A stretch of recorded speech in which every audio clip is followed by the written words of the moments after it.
लगभग सारे लोग जुड़े हुए हैं, लेकिन फिर भी सामाजिक सरोकार रखने वाली कुछ स्कीम्स ऐसी है जिनके बारे में आपको बता रहा हूँ। अभी जैसा इन्होंने बताया, जनधन योजना काफ़ी वर्ष पहले शुरू हुई, अभी भी ये चल रही है। इसमें आप जीरो बैलेंस पे अकाउंट ओपन करवा सकते हैं। लगभग सभी लोगों के पास होगा, लेकिन फिर भी कुछ लोग हैं।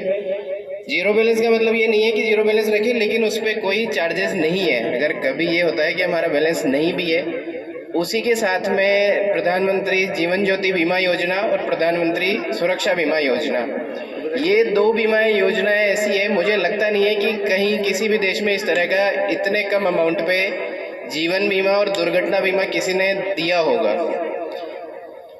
अभी भी काफ़ी लोग हैं जो भी जुड़े हुए नहीं है। हालांकि शाखा में जो भी लोग आते हैं, लगभग सभी को ये कहा जाता है कि अगर आप इससे नहीं जुड़े हुए हैं तो इनसे ज़रूर जुड़े। जो आपका जीवन बीमा है वो 50 साल तक आप करवा सकते हैं। अगर 50 साल से पहले आप इसमें जुड़ जाते हैं तो अगले 5 साल के लिए आप कवर रहेंगे, यानी आपको 50 साल से पहले इसके अंदर एनरोल कराना ही है। प्रीमियम होगा केवल 20 रुपये, इसका प्रीमियम होगा 436 रुपये। दूसरा वाला है दुर्घटना बीमा, वो भी 2 लाख रुपए का है, वो आप 70 साल तक करवा सकते हैं। उसका प्रीमियम रहेगा केवल 20 रुपये। इतने कम प्रीमियम पे अगर 4 लाख का बीमा कोई दे रहा है तो आवश्यक रूप से आपको करवाना ही चाहिए। मैंने करवा रखा है, अपने परिवार में सभी लोगों का करवा रखा है। तो मेरा आप सभी से भी यही निवेदन है कि ये दो योजनाएं ऐसी है कि इनसे तो जुड़ना ही है हमें। इसके अलावा अगर आप पेंशन की योजना लेना चाहते हैं तो अटल पेंशन योजना है। इसमें हर महीने आप 1000 रुपये से 5000 रुपये तक आप पेंशन पाने के लिए आपकी उम्र के हिसाब से आपका प्रीमियम बनेगा।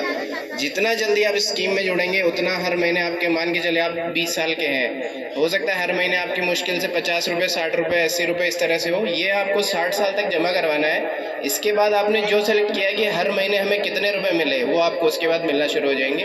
तो ये जो लोग पेंशन में कवर नहीं हो रहे हैं उनके लिए भी है। इसके अलावा बहुत सारी स्कीम्स है। सबसे आसान जो है वो है किसान क्रेडिट कार्ड। आप लोगों ने सुना होगा, लगभग सब लोगों के पास होगा। 3 लाख तक अगर आप लोन लेते हैं तो उस पर सरकार की तरफ से वापस सब्सिडी भी है। शर्त यह है कि आप उसको टाइम से रोल ओवर करवाएं, जिसको हम पलटी कहते हैं, कि आपको 6 महीने या साल भर के अंदर अंदर एक बार वो पैसा मैं ब्याज जमा करवाना है। उस पे आपको ब्याज पड़ेगा महज 4%। ये तो बहुत आसान है, लेकिन फिर भी लोग जागरूक नहीं है। मैं यहाँ मन से यही निवेदन कर रहा हूँ कि आप या आपके परिवार में जिसने भी किसान कार्ड बनवा रखा है, समय पे उसका रोल ओवर अवश्य करवाएं। नहीं ले रखा है तो आप आज ही शाखा में अपने ज़मीन के जो भी कागजात है वो लेके आएँ, आपको किसान क्रेडिट कार्ड तुरंत बना के दिया जाएगा। इसके अलावा भी जमा आप FD करवा सकते हैं, RD करवा सकते हैं। बहुत सारी योजनाएं हैं। शाखा यहाँ आपके पास में ही है, हम वहाँ हमेशा उपलब्ध है। किसी को किसी भी तरह की जानकारी हो, आप निसंकोच वहाँ पधार सकते हैं। धन्यवाद। बहुत अच्छा।